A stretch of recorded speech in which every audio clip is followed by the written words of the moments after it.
Today we'll be going over 5 people who survived impossible situations. Let's get into the video.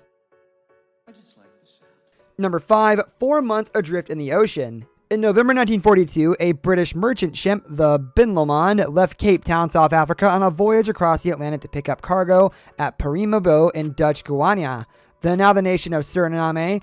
But when the ship was 750 miles of the South American coast, it was torpedoed by a German U-boat and sank.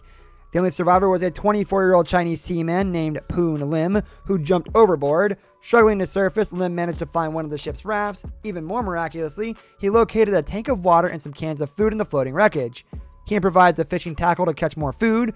Lim drifted for 133 days, until he was rescued by Brazilian fishermen 10 miles off the coast. That is more than 6,600 miles. Now he is talking. Caught in a violent storm on a small fishing boat off the Mexican Pacific coast. They got lost, he says, just before Christmas 2012. To CNN in the Marshall Islands, 37-year-old Jose Salvador Alvarenga says he... Number 4, the unbroken survivor of a plane crash in a prisoner of war camp. Surviving one horrible ordeal is bad enough, but how about 2? On May 27, 1943, a U.S. Army Air Corps B-24 on a rescue mission in the Pacific malfunctioned and crashed into the sea. 3 members of the crew took refuge on a raft. Tail gunner Sergeant Francis McNamara died after 33 days, but the other 2, Second Lieutenant Russell Phillips and Lieutenant Louis Zapparini, a distance runner who had competed in the 1936 Berlin Olympics, survived on fish and rainwater for 47 days. Then they were found by Japanese forces. That's when things got worse, particularly for Zapparini. The Olympian endured savage torture at the hands of a sadistic camp sergeant named Mutsuhiro the Bird Watanabe. Among his many abuses, Watanabe ordered other prisoners to line up and take turns punching Zapparini in the face for 2 hours. Watanabe also once forced him to hold a heavy beam overhead for 37 minutes before knocking him to the ground. Nevertheless, he survived the war and was liberated in 1945. Number 3, forced to eat human flesh. On October 13, 1972, a Uruguayan Air Force plane en route from Montevideo to Santiago, Chile, crashed in a pass in the Andes Mountains. On board was the Old Christians Club, a rugby team, and family members who were headed to a match against a Chilean team. Of the 45 people on board, 25 survived, but 8 of them were killed 2 weeks later when an avalanche hit the crash site. Trapped in the snow at an altitude of more than 13,000 feet, the survivors eventually resorted to one of the most grisly acts of self-preservation imaginable, eating the flesh of dead friends and family members who were preserved in the cold.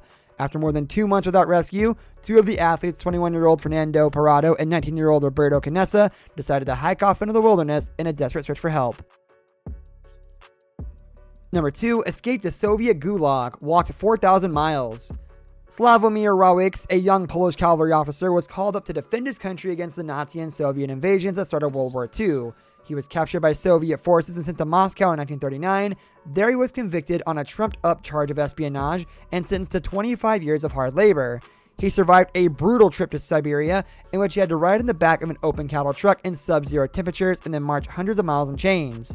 In April 1941, in the midst of a blizzard, he and 6 other prisoners escaped with the help of the warden's sympathetic wife. They trekked 4,000 miles to the south, crossing the Gobi Desert and the Himalayas, and enduring harsh cold, blazing heat, thirst, and starvation. Number 1, 42 days without food. Helen Claiborne, 21, wanted to travel from Fairbanks to Seattle and decided to save some money by flying with an amateur pilot.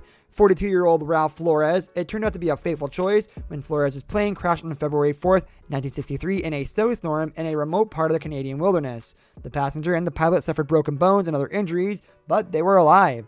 Unfortunately, they had no survival equipment except for matches, and their food supply consisted of 4 cans of sardines, 2 cans of tuna, 2 cans of fruit cocktail, and a bottle of vitamin pills.